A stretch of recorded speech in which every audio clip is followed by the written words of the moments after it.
For today's video, another day, another dollar na naman mga kasimple. So ito na nga, maglilinis tayo ng sasakyan.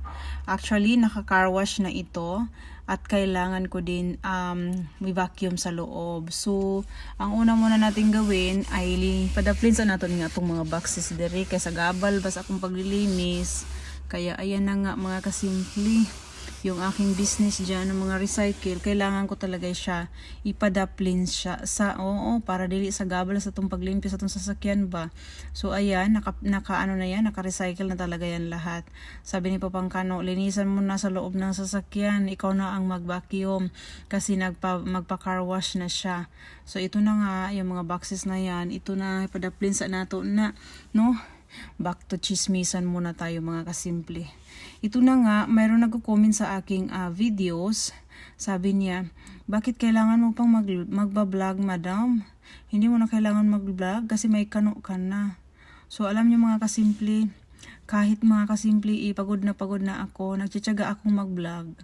Kasi alam ko talaga at ako lang talaga ang nakaalam kung ano ang mga responsibilidad ko, mga responsibility ko sa pamilya ko sa Pilipinas. Kaya nagtsatsaga talaga ako magbablog mga kasimple. Alam niyo mga kasimple, kahit ganito lang ang aking vlog, napakasimple lang talaga ng mga vlog ko a day. My daily routine, sharing my experience about my Facebook account mga kasimple. At least naman, mayroon po akong mga pagod vibes konti ba sa aking mga followers, ganon. So sinishare ko talaga ang lahat ng mga chismis about sa Facebook, about sa mga na-experience ko naman, mga good vibes, ganun. So, ganyan talaga lang mga simple. Napakasimple lang talaga ng mga videos ko everyday. So, ito na nga, back to chismis muna tayo. So, ayan na nga, yung sinasabi niya na ayaw na akong pag-vlog dahil mayroon po akong kano. For me, mga kasimple, kahit may kano ako, kailangan ko pa rin maghanap buhay mga kasimple, maghanap ng pera. Kahit po ako nagtatrabaho, hindi po sapat ang sweldo ko.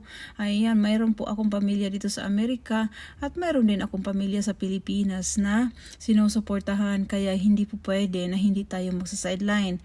Kahit na nga yung mga basura na yan mga kasimple, pinupulot ko lang talaga yan at ibebenta ko.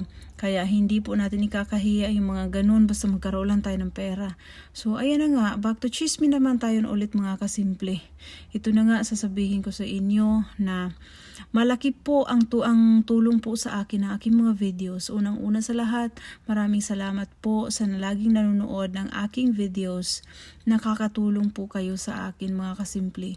Lalo na po may pamilya din po ako na pinapadalan sa Pilipinas, mga kapatid ko, mama at papa ko, kaya malaking tulong. Malaki na po sa akin ang kinikita ko every month. Pero hindi po magkapareha. Last month talaga mga kasimple. This month talaga mga kasimple, nakakuha ako ng 20,000 pesos po yung aking sinisweldo sa Facebook. 33,000 followers na po tayo ngayon. 34K followers. Kumikita po ako ng 20,000 pesos sa Pilipinas. Pero hindi po natin yan po mamaliitin. Kahit para sa akin mga kasimple, kahit piso, malaki na po sa akin yan.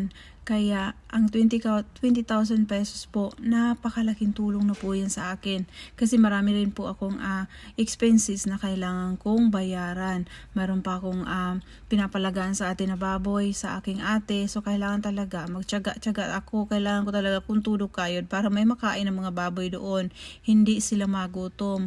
Kaya ayun mga kasimple, dobling kayod talaga ako. Kasi marami din po akong binabayaran. Nagbibigay ako sa mga kapatid ko konti-konti kahit naman hindi talaga kalakihan. At least nakapagbigay ako sa kanila ng mga konti-konti lang talaga mga allowance nila, bigas nila. Yun talaga ang importante mga kasimple na hindi sila magutom. Mayroon silang kakainin na bigas. Kaya yan po ang dahilan talaga bakit ako nagkaroon ng nagbablog pa rin ako mga kasimple. Kahit wala na nga akong oras, kailangan ko pa rin mag-vlog. O kahit yung alam mo yung matutulog ka na, pagod ka na, masakit mo yung binti mo, naisip mo pala, kailangan mo palang mag-update at mag-upload ng videos. So ito na nga mga kasimple, sasabihin ko sa lahat ng aking mga followers.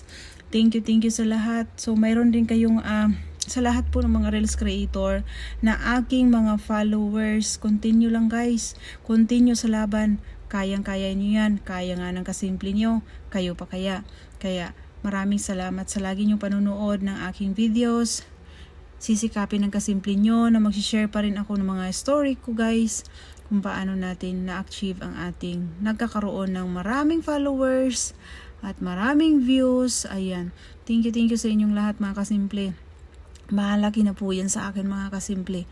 Ang kinikita ko this month, malakihan na po yan para sa akin. Kahit pa paano mga kasimple, nakakatulong din ako. Ayan, mga kasimple, thank you so much po. Ayan, kahit po may kano ako, hindi po ako maasa sa asawa ko. Mga kasimple, dito sa Amerika, hindi po talaga madali. Kaya hindi tayo aasa na lang talaga sa kano. Kaya ayun ang sasabihin ko sa inyo. Pag may kano tayo, kailangan din natin kumayod kasi marami tayong mga babayarin sa Pilipinas, magpapadala tayo. Ayan, kaya hindi lang kahit may kano ka, hindi ka na talaga kikilos. Ayan, double job pa nga ang kasimple nyo sa balay, namamasura, ay nagbablog pa. Kahit wala na nga yung time, hala, kung turo talaga kayo mga kasimple. Ganun talaga ang buhay dito sa Amerika mga kasimple. Kaya kayo dyan, kapag minsan may naghihingi sa akin, kapag hindi talaga ako nakapagbigay sa inyo, pasensyahan nyo talaga ako. Kasi, ang priority ko muna ngayon mga kasimple talaga ang family ko. Saka na mga kasimple, kapag mayroon tayong malaking kita dito sa Facebook, magbibigay talaga ako mga kasimple sa mga tao at sa mga followers ko. Nakarapat dapat din sila makatanggap ng aking regalo sa kanila. Kaya mga kasimple, hintay-hintay lang po talaga. Kung mayroon kayong tiyaga mga kasimple, talagang makakatanggap talaga kayo. Kaya sabihin ko sa inyo, magtiyaga-tiyaga muna kayo ha. Sa may blessing talaga ang kasimple nyo, mag-share talaga ako sa inyo. Hindi po ako mga kasimple madamot. Oo, nag-share ako sa mga followers ko talaga. Sabihin ko sa inyo paulit-ulit, maraming salamat sa pagsusupport nyo sa akin lagi. Sa panunood nyo, sa mga sharer, lalong-lalo sa mga star sender ko. Love you guys. Ay my God guys, thank you.